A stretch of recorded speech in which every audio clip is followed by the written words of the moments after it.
It's the talk show with me, your host, Sironka Lioness. Yes, it's a brand new year and happy new year to you guys. 2024. Yes, today we have a beautiful guest. She kind of looks like me, but never mind about that.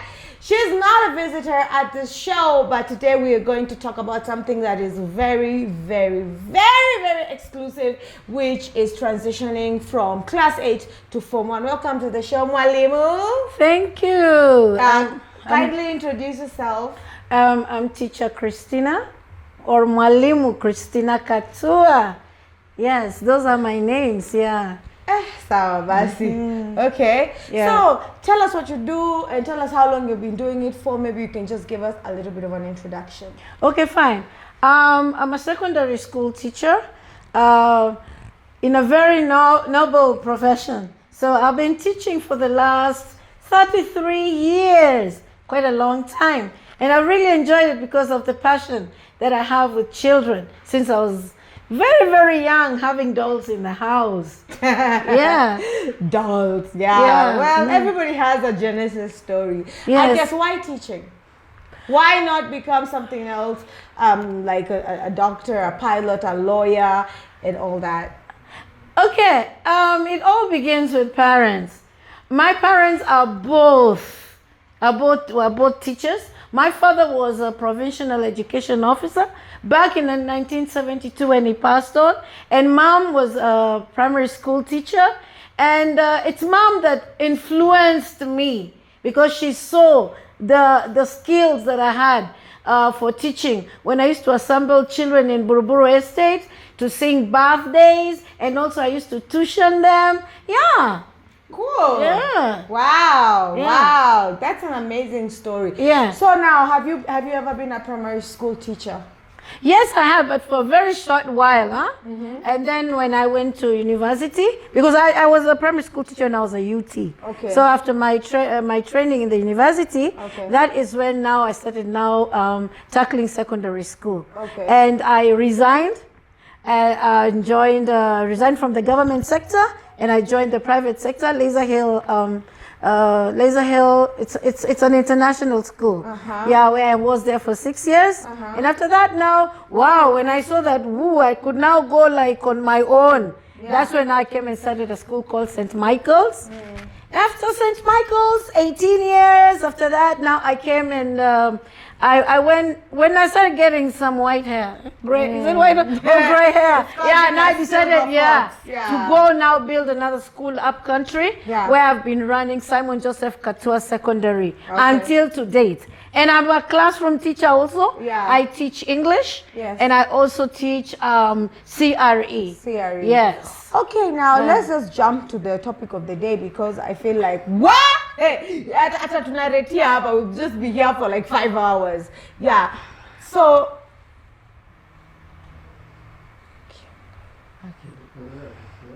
yeah. Okay. So now let's just jump to the topic of the day here. Now, there is there is primary school, of course. After you finish in class 8, you have to transition to Form 1, of course. Yeah, so tell us, how do teachers make sure, or parents make sure, that their kids are transitioning into Form 1 in a very,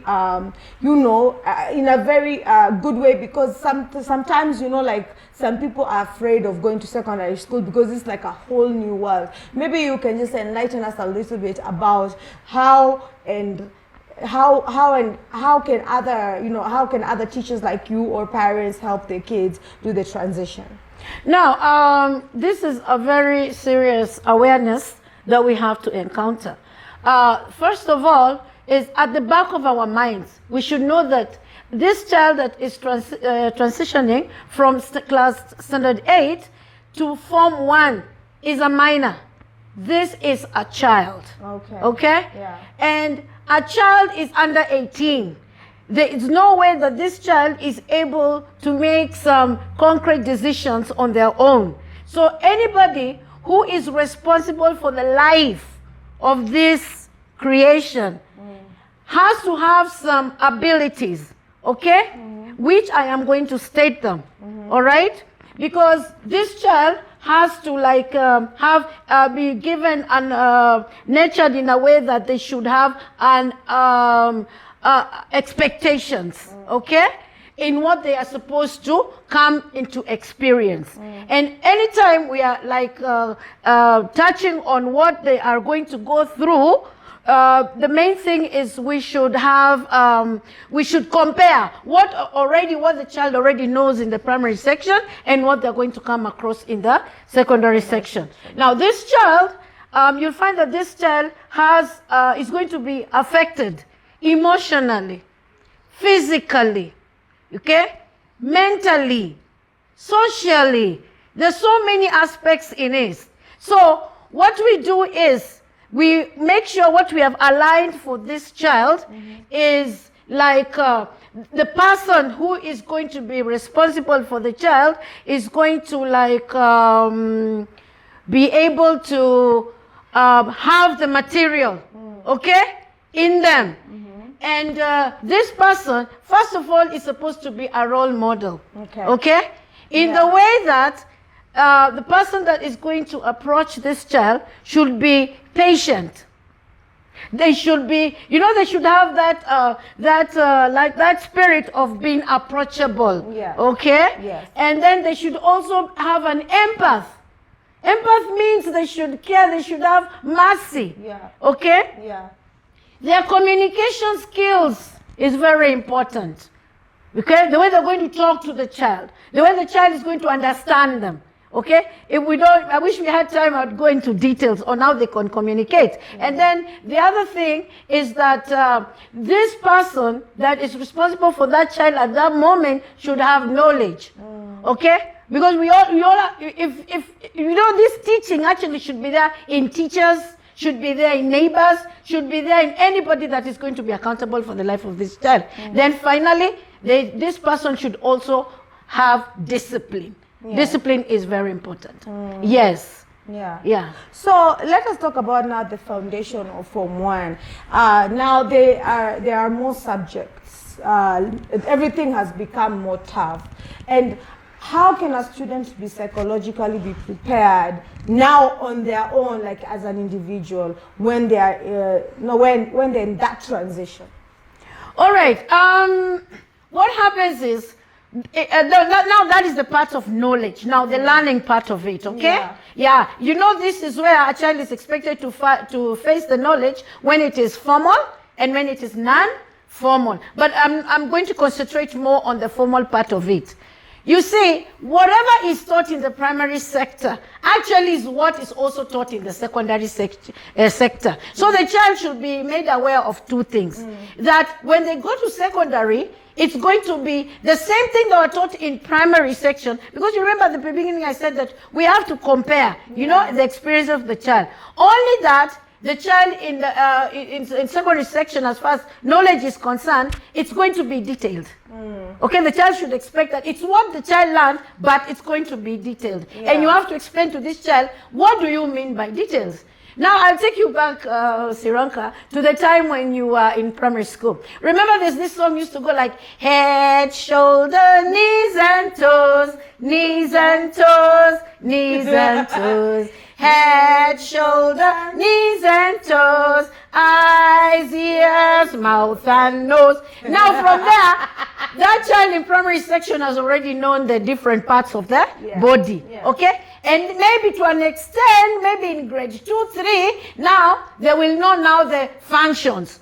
Eyes to see, mouth to talk or maybe eat, nose to breathe, and legs to walk like that, okay? Now, that child now will be explained that that is what they were expected to learn, or maybe what is what they learned in the primary section. But now when they get to the secondary section, in a way now, remember now we are like detailing for the child, okay? They'll go like, the different parts of the eye, but the inner ones. Yeah. Are you getting it? More complex. More complex, right? Yeah. If it's the digestive system, the child will not just call it stomach. The child will go for the small intestines, large intestine, then the capillaries, the absorption, there is the liver and everything which is associated. Now you get it? Yeah. So that is now the awareness that we bring for the child now as far as the details are concerned. If it's the skin, there are the different layers of the skin, yes. and with the layers still there's a function for each and every layer of the skin. I've now gone into classroom teaching. It's okay, it's okay. I know you. Yeah. So okay. now let's talk about the fact that most of the parents prefer their kids to go for boarding when they join secondary school. There is that issue of homesickness. The child is not used to this harsh life of waking up in the morning, going for preps. You know, there's no mom, there's no daddy, there's no special food. I mean, how can they manage that, and how can parents prepare the children for that? Because right now this is like a whole new level whereby even if you get hurt, you can't just call your mom or your dad and say, "Oh, mommy." Okay, for the mama's boys and the daddy's girls, how do you tell them, or how can you advise them to manage that kind of situation? Now, this is where now pure guidance and counseling comes in. Okay. Okay?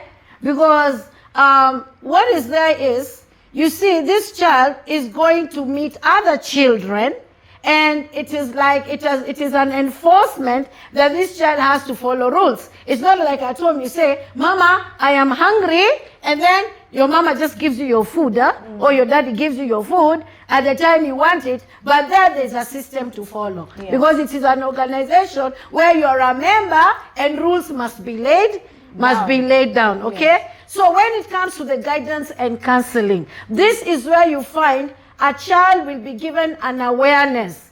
You know, here there's no like, "Mama, Papa, don't worry, if that school is not okay, I'll shift you, I'll do this." And nowadays, especially with the NEMIS records which have been taken by the Ministry of Education, it's not easy to transfer a child.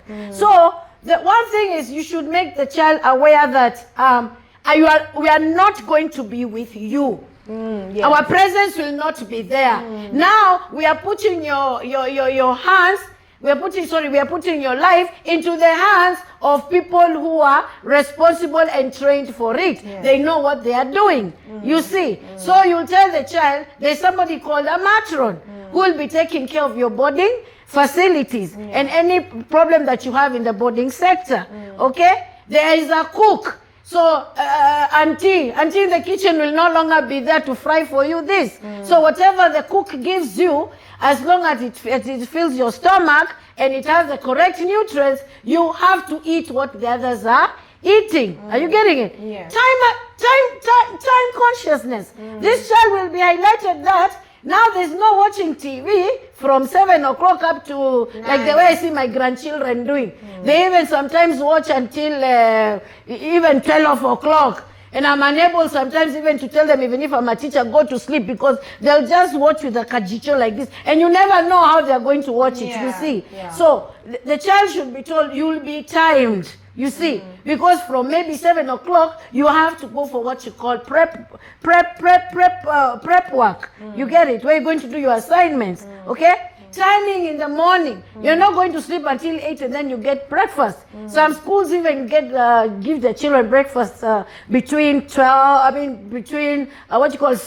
to 6:30 in the morning. So, and then you'll have to be patient in class and sit and listen to the teacher until maybe co-curricular activities time. Are you getting it? Yeah. Okay, and as an administrator of a school, yes, how do you ensure that the new students are not bullied, they are not coerced into maybe becoming the older students helpers? How do you ensure that, and how can you assure parents that maybe they have their kid who is so, vulnerable, they're not as tough? How how do you ensure that this child is not encountering any psychological torture or psychological problems from bullying and what is it called, being monolized? I don't know. Yeah, monolized. So how does a school administrator enforce that so that the child can have a smooth transition when they're in school, or like a smooth time in school? Because that is a very big factor, because a lot of kids are like, after term 1, mommy, shule, oh, you know what, I'm being bullied, I'm being told to wash out the people's shirts,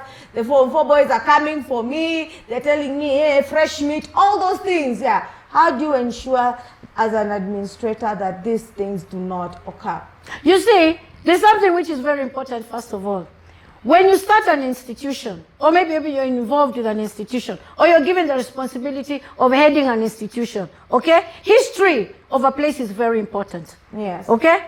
Because people will follow the history. Just like now when you look at Mangu High School, you look at the Alliance group of schools or something like that. If you look at them, normally what is a good influence that brings out the good grades, brings out the good discipline? It is the history. Okay? It is the discipline. Okay? First of all, a parent will go by the history of the school. Because here says, are rumored very, very far. Are you getting it? Number 2, apart from the history, apart from making sure that the history is really good, number 2 is my availability. Okay. You see, I have to sleep within the compound.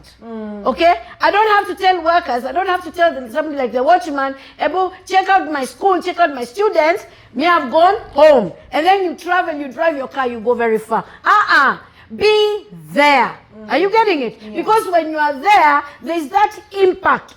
The students can sense the director, the principal is around. And it is this principal, it's this director that gives the last recommendation for one to stay in school or to go on an expulsion or suspension. Are you getting it? Yeah. So availability is very important.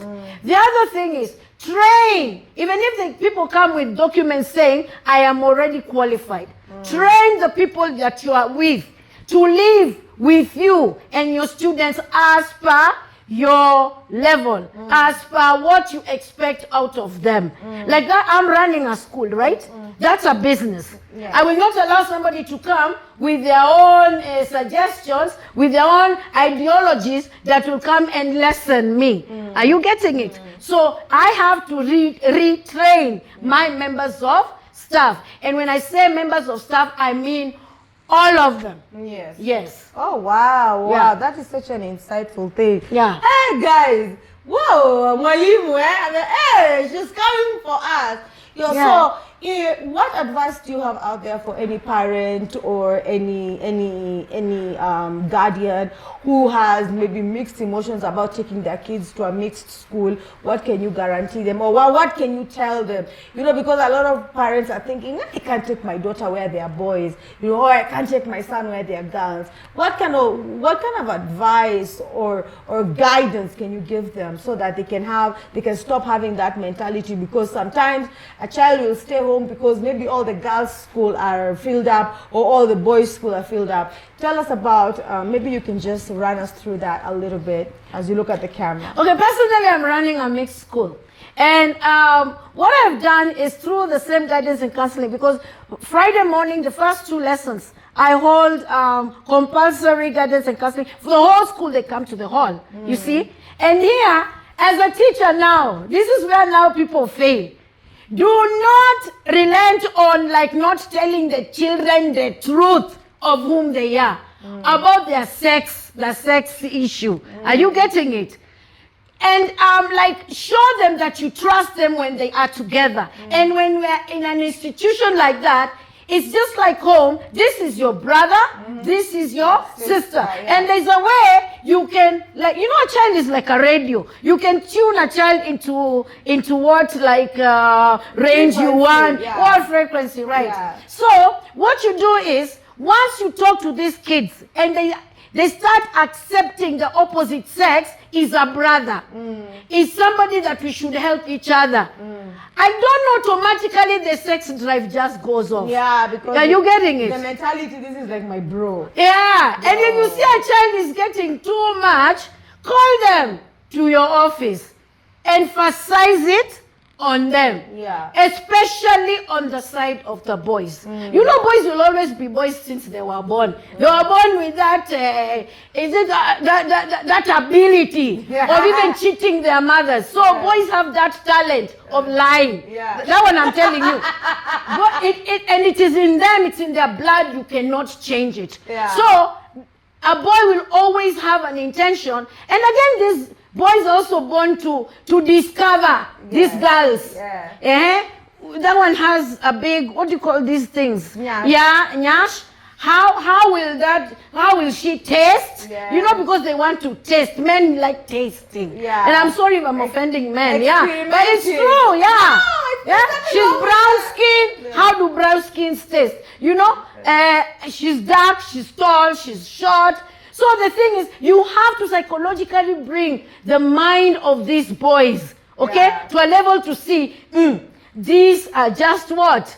These are just sisters, okay? And also, I go to an extent of spoiling them as far as the girls are concerned. I tell them, these are not the girls like of my age. Yeah. These are girls you cannot trust. Yeah. Maybe one has Baba Mkate, another one has for the saloon, another one for fare, another one for pocket money. Yeah. And then you, if she says yes to you, you're just a boy toy. Yeah. Are you getting it Yeah. that? So you find both of them are like living with fear against each other. Like that, yeah. So I train them that because I'm one person who can frankly tell you, I've not had boy-girl relationships problems because I'm able to control that. Yeah. And then I've trained my kids also to be very open-minded. Yes. Okay? Like if it's a boy, I'm telling him, okay, you've woken up, your thing is up or something like that. Go flash some water on yourself. And you tell him in front of the others, then he'll go like, oh no. No, madam is just disclosing it. Madam, yeah, like that. So my kids snitch on each other. Yeah. Yeah, madam, there's a boy who came and is like trying to be, he's the one who is like, the one who can catch us around. Madam, talk to him. So I call the boy and I discuss with him. The same thing with the girls. Yeah. Is that okay? Yeah. Yeah. Wow, that is so insightful. Thank you so much, man, for actually now maybe opening up the minds of parents out there, maybe who think that it's not okay, but it's okay. I went to a mixed school and I never had a boyfriend till I was 18. Yeah, you know, because I was told that if you shake hands with a boy, you'll be pregnant. Who wants to hear? No, seriously. Yeah. So with this generation that is currently there, that times are changing, people have more access to technology. How do you control phones in school? Them accessing, phones to call if they have their two boyfriends or their friends outside, just to keep them focused, because such things like phones make students get unfocused because you're busy looking on on Instagram how other people are faring on who are maybe older than you, and that time you're supposed to focus on school. Tell us about that a little bit. Now about phones, wow, this has been something that has made us sweat. It is something that has made us punish students. It's something which has made us collide with parents, because teenagers will always hide a phone and try come with it in school. And so the first thing I do is, when we are having a newsletter at the end of the term, okay, I always put down, I always lay down on the requirements that once any electronic is confiscated, it shall not be returned. So that now I've made it aware to the parent, I've made it aware to the child and the whole student body. Okay? Number two, because they will still come with them. Even if they're going to carry those ones called katululu. You get it? And you'll wonder where they charge. Because I do not have any charging systems within the dormitory. You wonder where they charge. So what happens is, we get hold of the phone if we come across any. Because what I do is, my inspection is at wee hours. Especially for the phones and checking out the drug issues. So I can go like even 12 at night. I can go even at like 3 o'clock at night. And you know, that time maybe a child was like talking to a friend and then they fell asleep and the phone is just there. Or maybe normally it's under the mattress, Okay, because that time they don't expect me to come in. So once I confiscate it with my boarding section members of staff, we keep it. And we warn this child. Okay. You get it? Yeah. We call the parent comes for the phone. We do it 2 times. Now the 3rd time, because we are already fed up and we're already given enough warning, what we do is now we take the phone, and from there, what I do is, okay, I have a very empathic heart, so I cannot like take a hammer and break the phone the way I saw some other schools doing. What I do is, I give my male part of the staff, and I tell them, get down with it, whatever you're going to do, and it disappears. Now from there, the child can't come and talk to me about a phone. The parents can't be called now to talk about the phone. Are you getting it? And unfortunately, some phones are also very expensive. Yeah. Because at one time I had a child coming in with a phone which was worth 46,000 shillings. And unfortunately, the kid didn't get it back. So I saw the way it affected the child, but it was after several warnings on the child. Yeah. Yeah. Okay, now there's this other aspect of maybe joining boarding school, and there are some schools that say, oh, you can't come in with snacks, no more luxury, no more, all these small things. What is your take on that? And do you forbid kids from coming maybe with cocoa, crepes, juice, some petty things? Some schools are like, no, this life is not for our school. This is not how you're supposed to live. This is too much luxury. I mean, maybe you can walk us through that as we're about to sum up the show. Siranka, this is the .com generation. Okay. And sometimes we have to also, in wisdom, in hekima, we have to come down to their level. You see? Okay, according to my own aspect, people have different feelings, but according to my experience in my own aspect, I don't forbid kids to carry food which cannot go bad. If it's not food that is going to like harm them in terms of like in drug abuse, or maybe like make other children feel like, oh, she's from a richer family. Okay, things like beverages, okay, juice, highlands. I don't really mind on that. As long as they don't carry anything which can go bad, like chapati, things like cakes, those ones I forbid. But biscuits, I don't really mind. Yeah. So I'm not so much into forbidding the kids from carrying, eating things which cannot go bad. And they should not be very expensive. You see? Because if I come and start checking the box and I find a very expensive thing, what am I going to do? I'm going to confiscate it. Like what?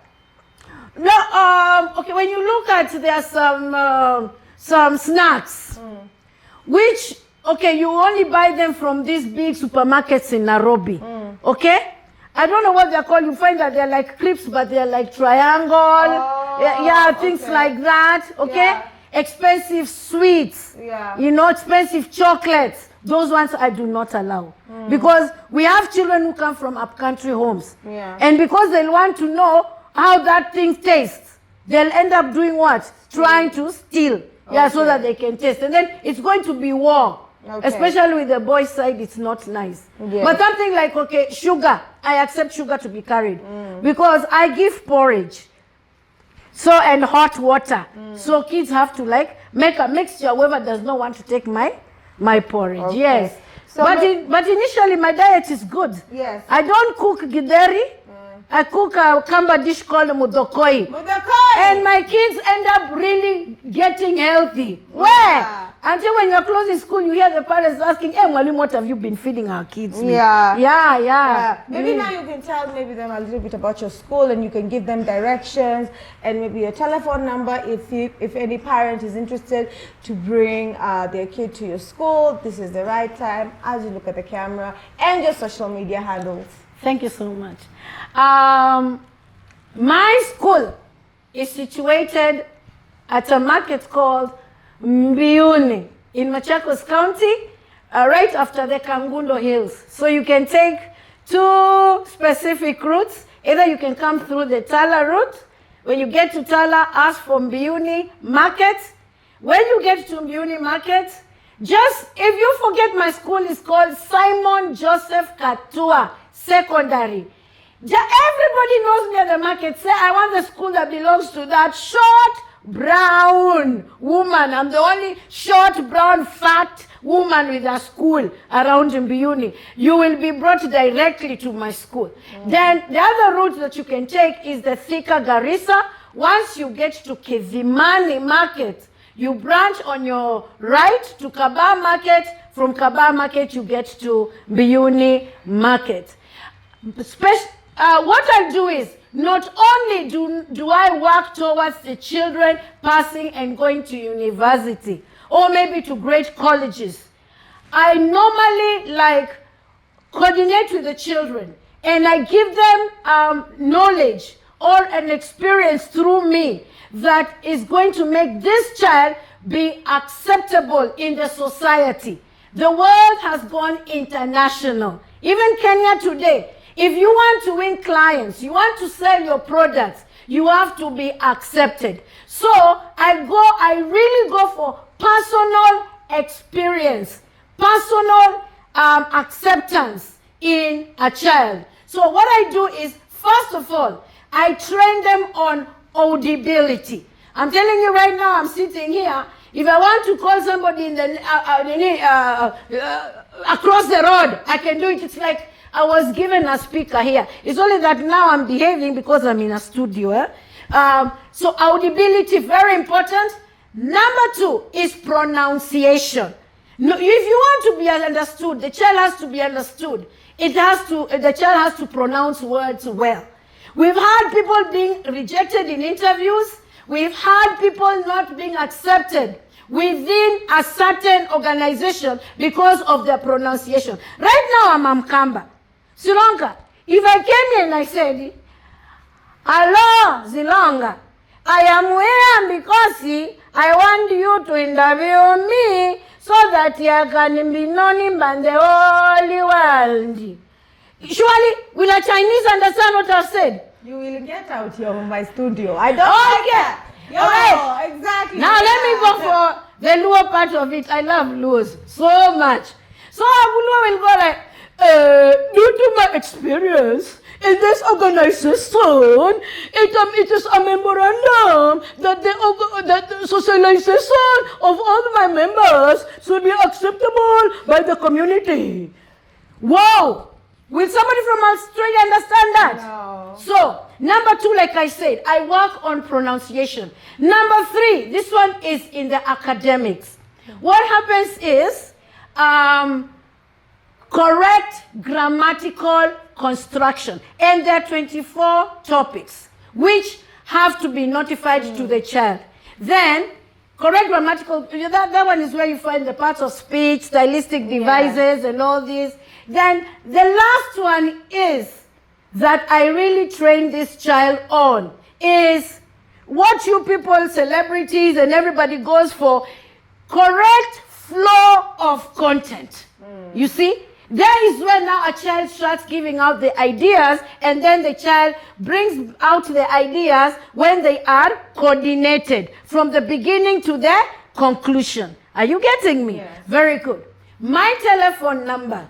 But then I love children so much. I get excited. Like now, you can see I've put on so much weight because I've not been walking to class, which is not nice, huh? And I'd like you to bring me your child so that I can reform your child. And the child will feel acceptable. You just give me 2 months. You see a different child that we brought into this one. So my numbers are 0, 7, 2, 0, 7, 3, 6, 0, 6, 3. I repeat again. 0, 7, 2, 0, 7, 3, 6, 0, 6, 3. Thank you. All right. Yeah, I know some of you are wondering how I'm gonna Lioness ametulia leo. we can see clearly. You know, when there's a teacher next to me, I'm just listening like a student too. I'm just chilling out and all that. But thank you so much for coming to the show, and thank you so much for enlightening us. And I'm sure some parents out there who have learned something or a few things, so that at least you can ready your child, or you can be ready as a parent for, you know, the next transition from class 8 to Form 1. Are there any shout outs you'd like to give out? Anyone you want to say hi to? Wow. Okay. My daughters and my son, who are adults who do not live with me, I hope you're taking care of yourselves. And also to all my 5 grandchildren, I love you so much. And to all my students from Simon Joseph Katua, Mama is missing you. I really want to have you back on 9th. And also to all people that love me, all people that have been calling me and wishing me Happy New Year. I love you too. Yeah, I think that's all. And I forgot my friend, my fundi, the one who's been building my mason, who's been building my school, Pastor Ngila. Hello, God bless you. We are soon going to start work again. Okay, thank you so much. That's all the shout-outs that I want. And remember, call me anytime. My phone is open 24 hours. I'm a widow. Nobody will ask me who has called you. You call me and we will talk. Thank you so much. Thank you so much, Mwalimu Christina, for coming down here. Woo! I don't even think she needs a mic. Walai, I'm so serious. Yeah. So my big shout out to our director and our editor, Brian Clifford, out there. And thank you so much to every person who has subscribed to Lioness.She Talk Show. Yes. Guys, I love you so much. Remember, support each and every person who comes as a guest to this show. Make sure you subscribe down here, which is Lioness.She Talk Show. And all our social media handles is Lioness Empire Studios. If you want to talk to me, the artist me, yes, I sing. It is Sironka Lioness on all platforms.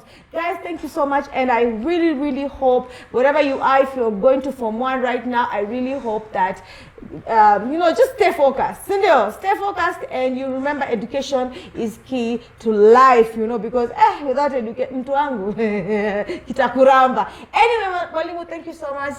Thank you so much for coming to Lioness.She Talk Show with me, your host, Simba Sironka Lioness. Until next time, bye!